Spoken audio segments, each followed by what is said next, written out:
Alex and Rebel here for a harvest edition of Friday 5, which is being brought to you by the Nebraska Corn Board.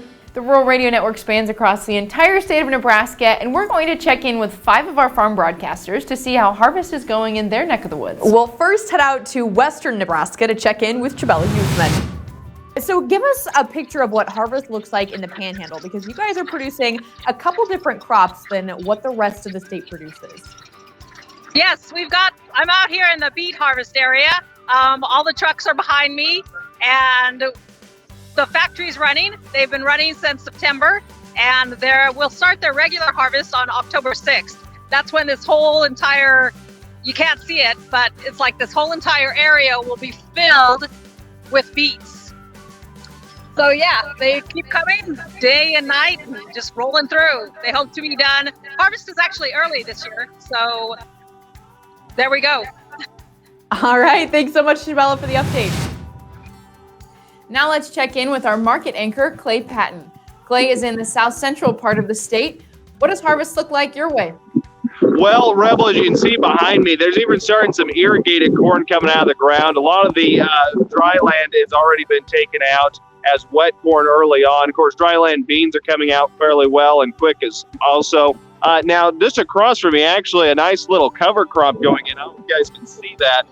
The cover crop planted there just after silage chopping. But again, wet corn coming out right now, starting in on some irrigated beans. For yield-wise, everything, guys are saying it's not the worst crop they've ever had, but definitely not a bumper by any means here in central Nebraska. Thanks for the update. Thank you, Rebel.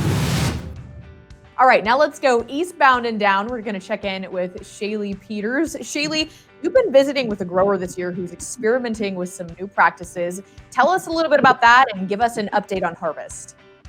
Well, my grower is a little bit closer to Henderson, which I'm not near today, but yes, he's doing some intercropping this year, and the next time we get to visit with him, we'll get to hear about how that field came out. Very excited to see if the growing soybeans between the corn was worth it or not. Other than that, things are going really well here in the central Nebraska area. Obviously, corn is not underway just yet, but getting very close. A lot of soybeans are being pulled out of the field here. And it sounds to me like yields are pretty average here around the central Nebraska area. All right. Thanks so much, Shaylee. Thanks, guys. Now on to the mostly beardless Chad Moyer, who's up in northeast Nebraska. Chad, I think it's safe to say your area has been a little drier than the rest of the state. How has that impacted harvest in your area this year?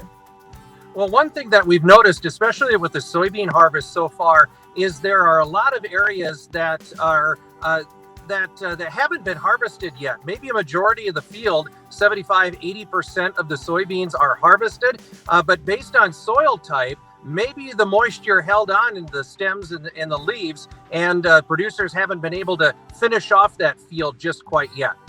Awesome. Thanks for the update. And finally, we'll end in eastern Nebraska. Bryce Duskett joins us now. Bryce, give us a preview of what harvest is looking like your way. Well, it's off to a bit of a slower pace than usual, at least where we fall in southeast Nebraska. As you look at the calendar, hard to believe it's October. Is just, I'd say 25% of the soybeans in our area have gotten out. And for us, at least, wet corn is all the corn we've gotten out. And that's kind of the trend in the area. Not a lot of corn headed out of the fields just yet, but off to a slower pace than usual. That's pretty much the summer around here. All right, thanks so much for the update, Bryce. But before we let you go, we've got some rapid fire questions for you. Rebel? That's right. Green or red? Silver, go Gleaner. What's your favorite combine snack? Beef jerky. And what do you call the noon meal? That would be dinner. All right. Wrong. All right, thanks so much, Bryce. Well, in each part of the state, things certainly vary a little bit, but nevertheless, combines are still rolling. Absolutely. Thanks for tuning in to this road trip edition of Friday 5, which is being brought to you by the Nebraska Corn Board. Have a safe harvest and a great weekend.